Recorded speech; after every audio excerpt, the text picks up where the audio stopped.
ಸುವರ್ಣಸೌಧದಲ್ಲಿ ರಾಜ್ಯದಲ್ಲಿ ಗ್ರಾಮ ಪಂಚಾಯತ್ ಅಧ್ಯಕ್ಷರು, ಉಪಾಧ್ಯಕ್ಷರು ಹಾಗೂ ಸದಸ್ಯರುಗಳಿಗೆ ಮಾಸಿಕ ಗೌರವಧನವನ್ನು ಹೆಚ್ಚಳ ಮಾಡುವ ಕುರಿತು ಬೇಡಿಕೆಯನ್ನು ಮುಖ್ಯಮಂತ್ರಿಯವರ ಗಮನಕ್ಕೆ ತರಲಾಗುವುದು ಎಂದು ಗ್ರಾಮೀಣಾಭಿವೃದ್ಧಿ ಮತ್ತು ಪಂಚಾಯತ್ ರಾಜ್ ಹಾಗೂ ಮಾಹಿತಿ ತಂತ್ರಜ್ಞಾನ ಮತ್ತು ಜೈವಿಕ ತಂತ್ರಜ್ಞಾನ ಸಚಿವ ಪ್ರಿಯಾಂಕ್ ಖರ್ಗೆ ಹೇಳಿದರು.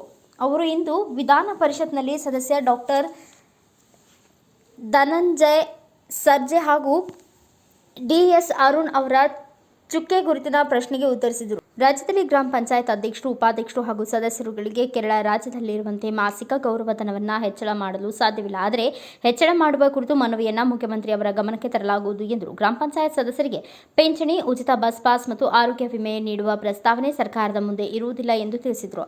ಗ್ರಾಮೀಣಾಭಿವೃದ್ಧಿ ಮತ್ತು ಪಂಚಾಯತ್ ರಾಜ್ ಇಲಾಖೆ ಎಲ್ಲ ವೃಂದ ಸಂಘಗಳು ಹಾಗೂ ಗ್ರಾಮ ಪಂಚಾಯಿತಿ ಸದಸ್ಯರ ಒಕ್ಕೂಟಗಳು ಸಲ್ಲಿಸಿರುವ ಬೇಡಿಕೆಗಳ ಕುರಿತು ಪರಿಶೀಲಿಸಲಾಗುತ್ತಿರುತ್ತದೆ. ಅಧಿಕಾರಿ ಕೆಲವು ಸಿಬ್ಬಂದಿಗಳ ಸೇವಾ ವಿಷಯ ಬೇಡಿಕೆಗಳನ್ನು ಪರಿಶೀಲಿಸಲು ಆಯುಕ್ತರು, ಪಂಚಾಯತ್ ರಾಜ್ ಆಯುಕ್ತಾಲಯ ಅವರ ಅಧ್ಯಕ್ಷತೆಯಲ್ಲಿ ಸಮಿತಿ ರಚನೆ ಮಾಡಲಾಗಿದ್ದು, ಸದರಿ ಸಮಿತಿಗೆ ಪರಿಶೀಲಿಸಿ ವರದಿಯನ್ನು ಸಲ್ಲಿಸಲು 3 ತಿಂಗಳ ಕಾಲಾವಕಾಶ ನೀಡಲಾಗಿದೆ. ಸಮಿತಿ ವರದಿ ಸಲ್ಲಿಸಿದ ನಂತರ ಬೇಡಿಕೆಗಳ ಕುರಿತು ಪರಿಶೀಲಿಸಿ ಕೈಗೊಳ್ಳಲಾಗುವುದು ಎಂದು ಸಚಿವರು ತಿಳಿಸಿದ್ದಾರೆ.